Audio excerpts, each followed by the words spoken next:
जुलाई की रात को बुलबुला थाना क्षेत्र के दामन गांव में एक अधेड़ की हत्या हुई थी। प्रथम दृष्टया मामला जमीनी विवाद का था। एक आरोपी उसमें पहले भी गिरफ्तार किया जा चुका है। आज भी कई आरोपी गिरफ्तार किए गए हैं। क्या मामला है और क्या खुलासा हो रहा है? 23 तारीख की सुबह बुलबुला थाने को ये सूचना प्राप्त हुई थी कि रामगांव गांव में गोविंद चौहान नाम के व्यक्ति की गोली मार के हत्या कर दी गई है। इस पुलिस पे सभी वरिष्ठ अधिकारियों द्वारा भी उसका निरीक्षण किया गया। परिजन उस समय किसी स्थिति में नहीं थे, लेकिन उनके द्वारा जो तहरीर दी गई थी उसमें ये दर्शाते हुए कि गांव में एक विवाद, उनका ज़मीनी विवाद, जो आबादी की ज़मीन है उसको लेकर एक हवलदार सिंह और उसके परिवार से था। जिस भूखंड के ऊपर विवाद बताया गया था उसमें 30 साल पहले भी हत्या हो चुकी थी और उसमें हवलदार सिंह व उसके अन्य परिजन अपने ही भाई की हत्या करने में जेल गए थे। वर्तमान में भी परिजनों द्वारा ये बताया गया, लेकिन जो वहाँ घटनास्थल का निरीक्षण करके आसपास के लोगों से गोपनीय रूप से जो जानकारी हुई उसमें थोड़ा संशय उत्पन्न हो रहा था कि वास्तविक घटना जो बताई जा रही है हो सकता है इसके इत्र भी हो। जब धीरे धीरे मृतक के बारे में जानकारी की गई तो मृतक मूल रूप से ज़मीन का धंधा करते थे, खरीदना बेचना, उसमें प्रॉफिट। तो जब इसकी गहराई में गए तो जखनिया जो गांव में वहाँ पे भी एक मकान को लेकर एक विवाद था। वहाँ पे 4 भाइयों का एक मकान था जो काफ़ी पहले जो मृतक गोविंद चौहान है उनके पिताजी ने सादा कागज़ पे लिखवा रखा था। वर्तमान में जो गोविंद चौहान है उन 4 भाइयों की जो पार्टीबाजी चल रही थी उसमें एक महेंद्र पक्ष था और एक छोटे लाल पक्ष था।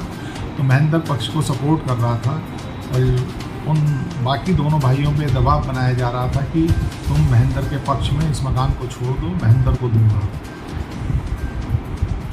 इस चीज़ की पुष्टि वहाँ के स्थानीय लोगों द्वारा भी की गई। जब और इसके बारे में गहनता से हमने अपनी स्वाट सर्विलेंस टीम भी लगाई और इन सब चीज़ों का टेक्निकल एनालिसिस किया गया तो कुछ ऐसे तथ्य संज्ञान में आए जो उनका महेंद्र का दूसरा पक्ष और उसका भाई था छोटे, उससे जब पूछताछ की तो उसके द्वारा पूरी घटना का रहस्यघात किया गया, क्योंकि वो कुपित था और उसके द्वारा अपने 2 साथियों के साथ मिलकर जो अपराधी किस्म के हैं, मुकेश राजेश यादव और दूसरे का नाम है बबलू,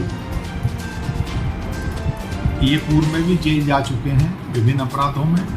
इनके द्वारा इसने योजना बना के इन तीनों ने 22/23 की रात में इस घटना को अंजाम दिया। शुरू से पुलिस के लिए ये इसलिए पहेली बनी हुई थी कि जो मृतक था वो अपने परिवार के बीच में सोया हुआ था, लेकिन किसी की भी आंख नहीं खुली। जबकि प्रथम दृष्टया जब घटनास्थल का निरीक्षण किया था तब भी जो गोली थी वो सिर में एक तरफ से लगी थी और दूसरी तरफ निकली थी, वो भी बरामद हुई थी मौके से। तो लगातार बाद में जब और चीज़ें देखी गई, बाद में उसका रिक्रिएशन करने का प्रयास किया गया, तो क्योंकि गर्मी का दिन है, बहुत कूलर और पंखे घर घर में चलते हैं, तो ये माना जा सकता है कि गहरी नींद में हो सकता है लोगों की आँख ना खुली हो। सर, इस्तेमाल असलहा बरामद कर लिया गया मर्डर बिल्कुल, इनके द्वारा पूरी घटना बताई गई है। जो जिस आग्नेय शस्त्र का उपयोग इनके द्वारा हत्याकारित करने के लिए किया गया था वो इनकी निशानदेही पर बरामद कर लिया गया है। जो पहला आरोपी गिरफ्तार किया गया था वो इंगेज रहा है कि नहीं इसमें? अभी तक उसका कोई रोल इस घटना में नहीं आ रहा है। ये सही है कि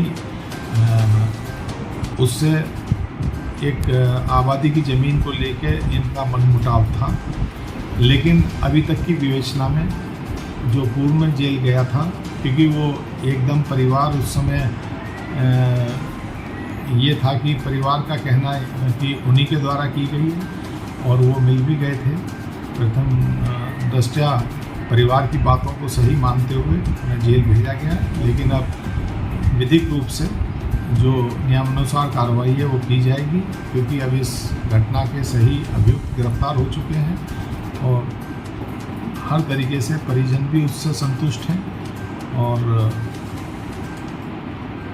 परिजनों हत्यारों का तो ये भी कबूलनामा है कि हो सकता है इसमें अगर कोई और भी साथ में होता तो उसके साथ भी कोई घटना घटित कर सकते थे। तो इसलिए परिवार मुतमईन है उस विवाद से भी और घटना के खुलासे से। सर, ये रहने वाले भोटपुरा कोतवाली के हैं कि अलग-अलग? नहीं, उसी अलग अलग थाना क्षेत्र के रहने वाले हैं, एक ही जगह के नहीं हैं, इसके साथी हैं और आपराधिक किस्म के लोग हैं।